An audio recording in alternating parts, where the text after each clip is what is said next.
The debates that we hold here are not just healthy, they're essential. They are a sign of life. The energy and enthusiasm of our rank and file members has always been the beating heart of our movement. As parliamentarians, we stand on your shoulders. And as parties, we draw our strength from solidarity of values, not uniformity of thought. That's what all of us who belong to the Labor movement understand. The reason passions run high at our conferences is because we really care, because the stakes are really high, because what happens here really matters, because our conferences are about what we want for our respective countries. We deal with real issues, grounded in the real lives and aspirations of the people that we seek to serve. And just like Liverpool itself, this great city of creativity, invention and reinvention, our conference has always been a place for us to define our mission and renew our purpose. That is how we have endured and evolved, by having the courage to test ourselves, to demand more of each other, and by demonstrating to a new generation that we are alive to the challenges they face and engaged in the work of solutions.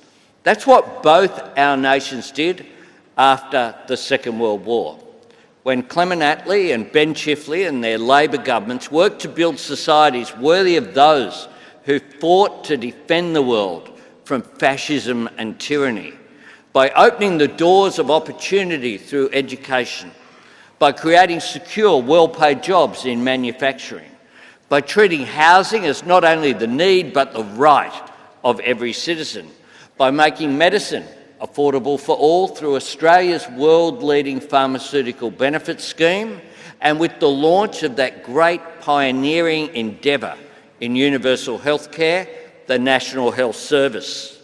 A promise that still binds, defines and drives both our Labor governments, that no matter where you live or how much you earn, you should be able to access and afford the healthcare you need.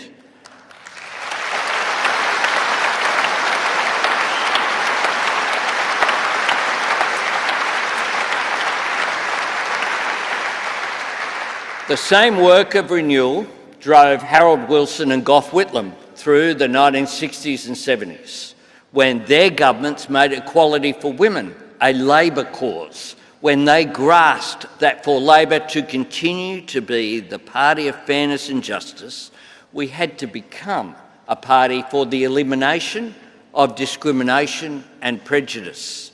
Just as in the 1980s and 90s, Bob Hawke and Paul Keating passed the torch to Tony Blair and Gordon Brown, where in both our countries, Labor was able to remain the party of compassion and opportunity by embracing our role as the party of openness, aspiration and prosperity. In the pages of the history books, and with the benefit of hindsight, all that seems like a natural progression, but we know different. We know every generation encountered resistance. We know every generation had to overcome sceptics and cynics. And we know that every Labor generation understood that to fulfil their purpose, achieve their goals, give life to their values, and keep faith with the people and movement they served, they had to be in government.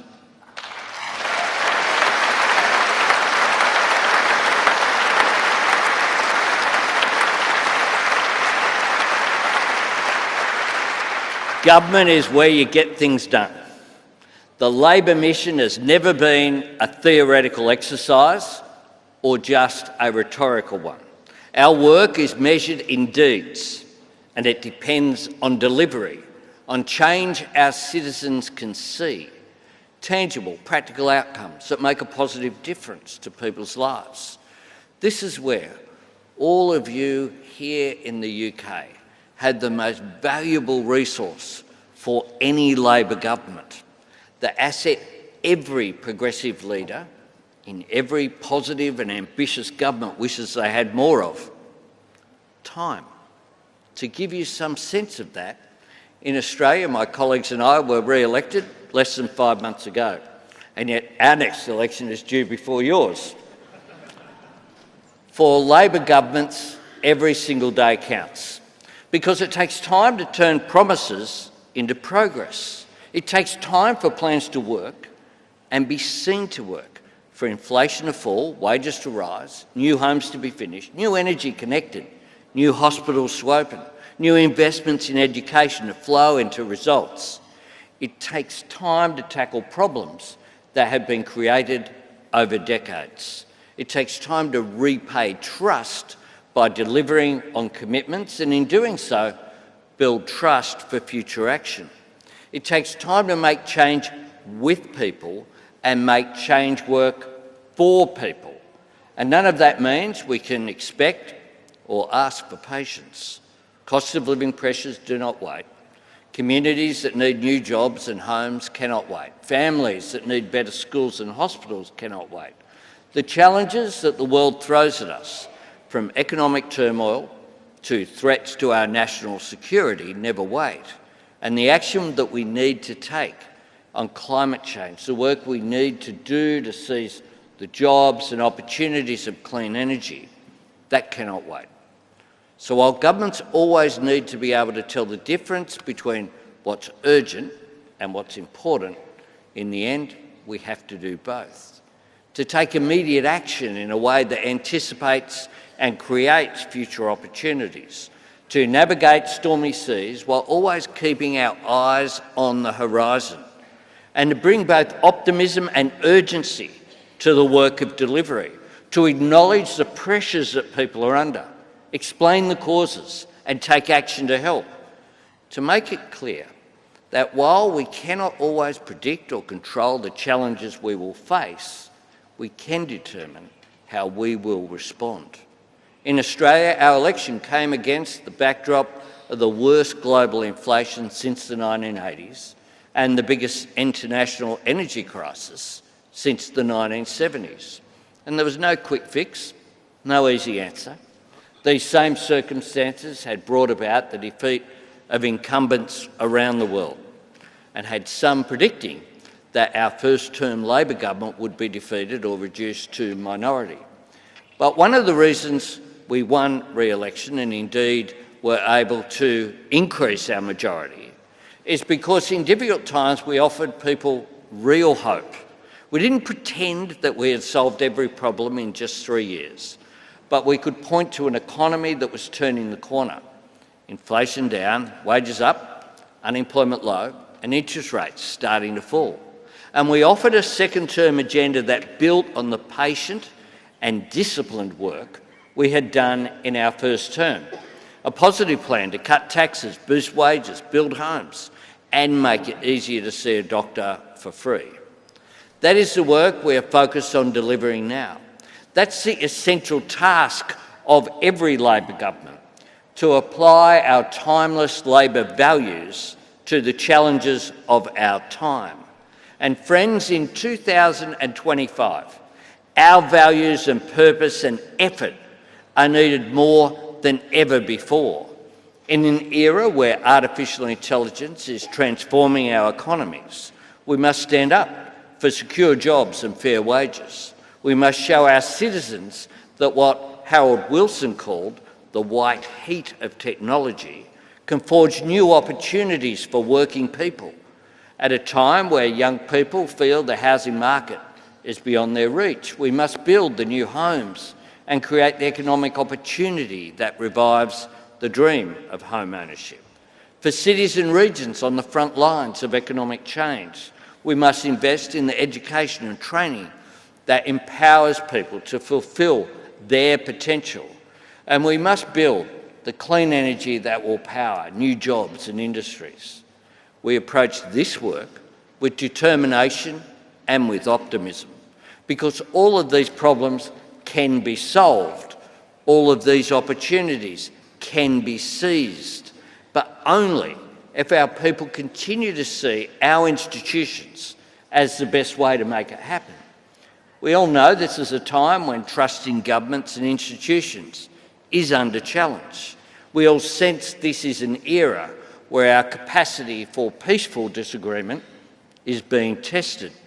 But what I see here in UK Labor, under this man, this leader, this Prime Minister, my friend, is the same determination that I know lives in every member of the Australian Labor Party, an absolute resolve to stand together and defend democracy itself.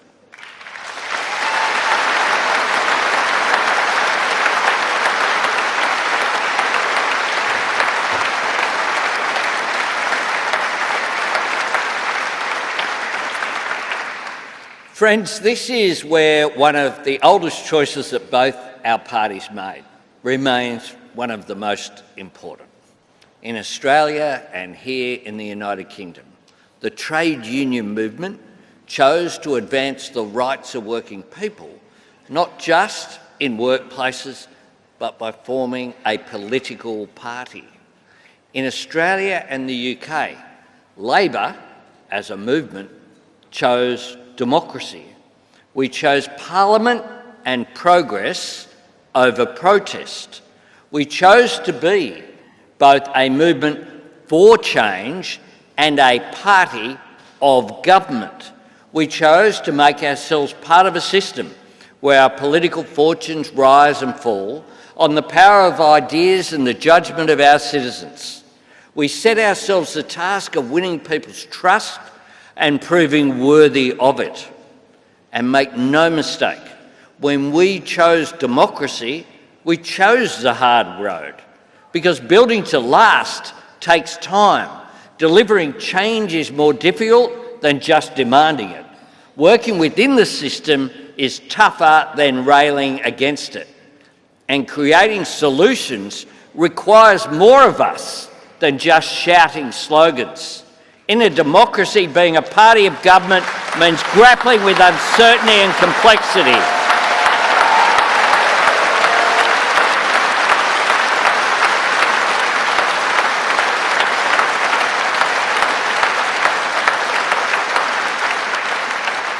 It means dealing with the gritty realities of the world as it is.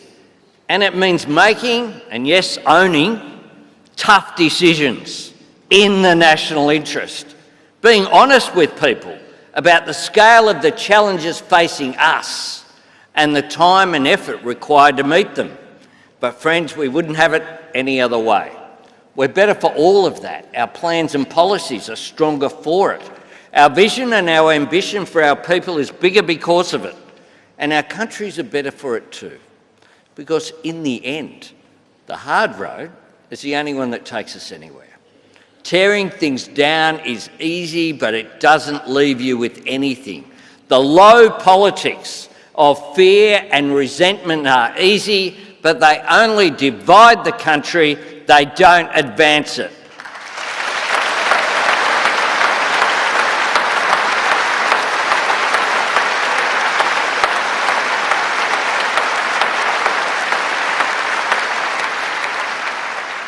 The things worth doing are hard. And things worth doing are worth fighting for. Friends, democracy was a defining choice that both our parties made.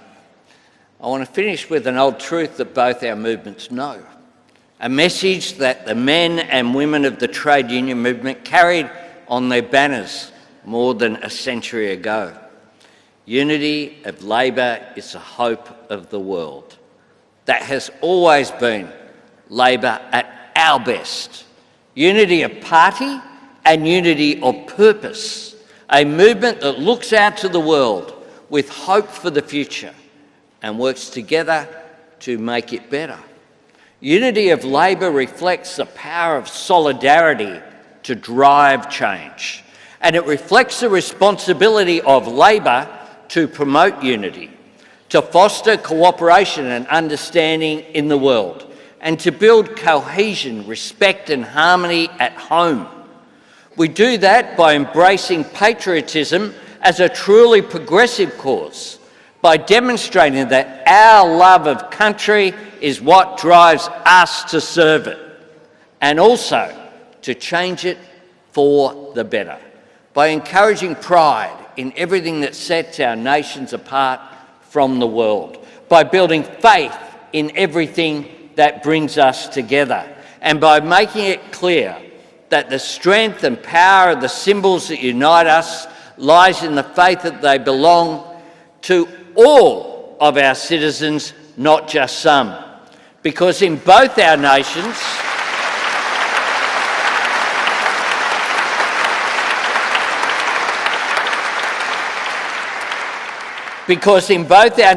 our democracy, our laws and our values are for all of us to take pride in, for all of us to protect, for all of us to build on. Unity of Labor is the hope of the world, and in that spirit of hope, unity and solidarity, I wish you all the very best for an absolutely fantastic conference. Thank you for having me.